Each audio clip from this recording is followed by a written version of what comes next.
టాలీవుడ్ ఇండస్ట్రీని పూర్తి దిగ్భ్రాంతికి గురి చేసిన సంఘటన టాలీవుడ్ స్టార్ హీరోయిన్ సమంత తన తండ్రిని కోల్పోయింది. సోషల్ మీడియాలో చాలా యాక్టివ్గా కనిపించే సమంత తన సోషల్ మీడియాని వేదికగా చేసుకుని ఇక నేను నిన్ను ఎప్పటికీ కలవలేనా డాడీ అంటూ హార్ట్ బ్రేకింగ్ ఈమోజీతో ఆవిడ షేర్ చేసిన ఈ పోస్ట్ ఇప్పుడు నెట్టింట్లో తెగ వైరల్ అవుతూ ప్రతి ఒక్కరిని పూర్తి షాక్కి గురిచేసింది.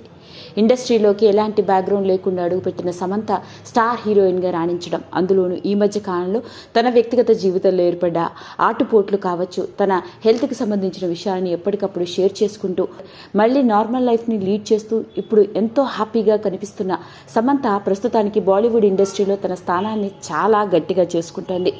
ఇక సిటాడెల్ సినిమా ప్రమోషన్స్లో ఎంతో బిజీగా ఉంటూ ఎంతో హ్యాపీగా కనిపిస్తూ ఎప్పటికప్పుడు సినిమా ప్రమోషన్స్కి సంబంధించిన విషయాలన్నింటినీ షేర్ చేసుకుంటూ వస్తూ నార్మల్ లైఫ్లోకి వస్తున్న సమంత జీవితంలో తీవ్ర విషాదం ఏర్పడ్డది. ఆమె తన తండ్రిని కోల్పోయింది.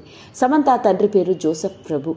ఇతను ఒక ఆంగ్లో తమిళియన్. ఇక తల్లి పేరు నిన్నలతే ప్రభు. వీళ్ళు 3 పిల్లలు ఉన్నారు.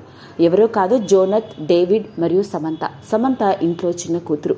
అయితే ఆమె తండ్రి ఆరోగ్య పరిస్థితికి సంబంధించిన వివరాలు ఇంకా తెలియలేదు. కానీ చెన్నైలో ఉంటున్న ఆమె తండ్రి కన్ను మూశాడు అంటూ హార్ట్ బ్రేకింగ్ ఈమోజీతో షేర్ చేసిన ఈ విషయం ఇప్పుడు ప్రతి ఒక్కరిని షాక్కి గురి చేసింది. ఎప్పుడైతే సమంత ఈ విషయాన్ని పోస్ట్ చేసిందో సోషల్ మీడియా ఫాలోవర్స్ అందరూ సమంతకి ధైర్యం చెప్తూ మీరు ఈ విషాదం నుండి తేరుకోవాలని కోరుకుంటున్నా, నీకు మేము అందరము సపోర్ట్ ఉన్నాము శామ్ అంటూ ఎప్పటి మాదిరిగా సమంతకి మోరల్ సపోర్ట్ ఇస్తూ వచ్చారు. ఏది ఏమైనప్పటికీ టాలీవుడ్ ఇండస్ట్రీలో స్టార్ హీరోయిన్గా రాణించి బాలీవుడ్ ఇండస్ట్రీలో హీరోయిన్గా నిలదొక్కుంటున్న సమంత జీవితంలో తీరని అగాధం. మరి ఇంతటి విషాదం నుండి సమంత త్వరగా తేరుకునే గుండె నిబ్బరాన్ని మరియు సమంత తండ్రి ఆత్మకి పరిపూర్ణమైన శాంతి కలగాలని మనందరం మనస్ఫూర్తిగా దేవుడిని వేడుకుందాం. వీడియో కనుక మీకు నచ్చినట్లయితే లైక్ చేయండి, షేర్ చేయండి, సబ్స్క్రైబ్ చేసుకోండి. మరిన్ని వీడియోస్ కోసం పక్కనే ఉన్న బెల్ ఐకాన్ని నొక్కడం మాత్రం మర్చిపోకండి.